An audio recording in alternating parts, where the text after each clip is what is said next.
Hello, good morning everyone. Magluluto tayo ngayon ng Arabic food. Magluluto tayo ng bamya. So yun ang kanilang pagkain dito. So naghiwa na ako ng carrots, sibuyas, kamatis, sili, ginger, garlic, kosbara or coriander, shift ang tawag nila dito guys. Hindi ko alam kasi na-research ko rin siya sa Google. Hindi ko alam kung ano kasi hindi ko siya makita. So ganito siya. Hindi ko alam kung ano ito sa English. So ang tawag nila dito ay chef. At yung ating manok, hinugasan na natin siya. At yung ating bamya or okra. At yung ating spices. Meron tayong turmeric, coriander powder, kamon, chili powder, black pepper, and Arabic masala. At meron tayong tomato paste, at meron tayong black lemon. So, yun ang ating menu for today, guys. So, start cooking na tayo, guys.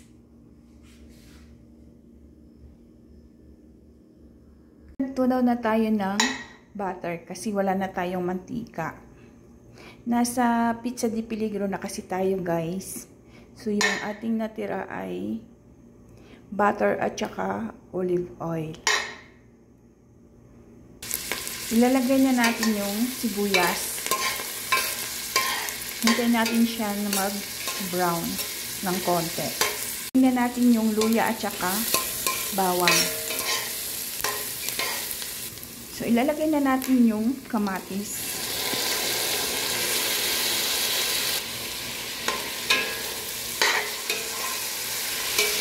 Ilagay na natin yung kamatis. Hayaan natin siyang maluto. Takpan muna natin siya. Ilalagay natin yung sili. Lalagay natin yung carrots.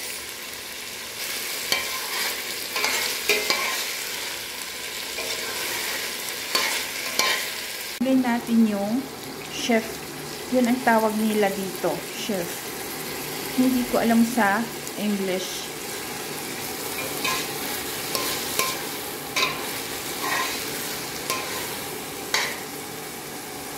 Isusunod natin yung kosbara.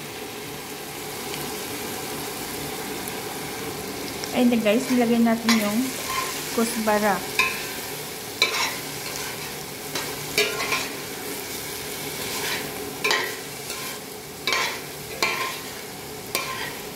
Ilalagay natin yung chicken.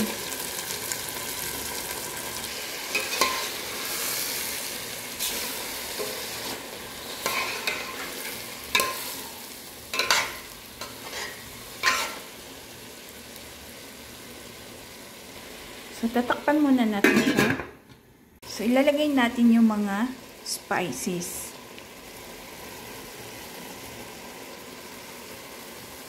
Lahat ng spices, guys, sinabay-sabay ko na.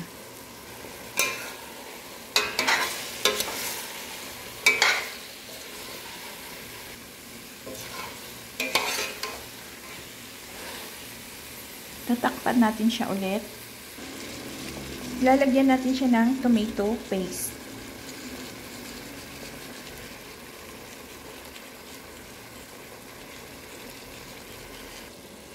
So, yun na guys. Nilagyan na natin siya ng tomato paste. Lalagyan na natin siya ngayon ng tubig.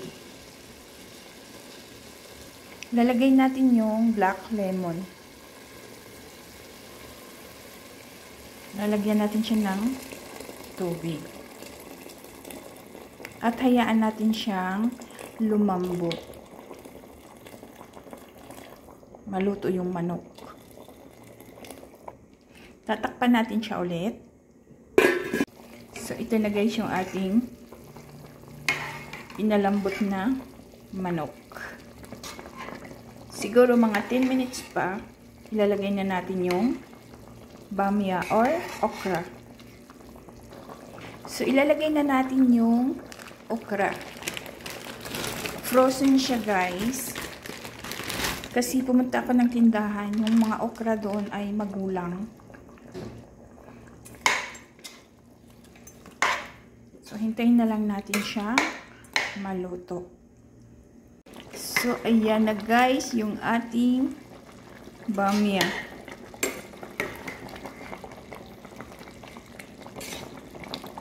Dati nung bago ako dito sa Saudi guys, ayaw ko talaga nitong kumain. Kasi bakit yung okra nilagay sa manok tapos may carrots pa. Pero nung natikman ko siya, masarap pala. So, ito na guys, yung ating nilutong bamya. So, masarap ito guys.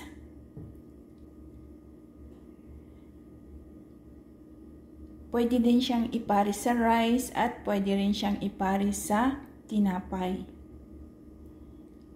So, kain tayo guys. Thank you for watching.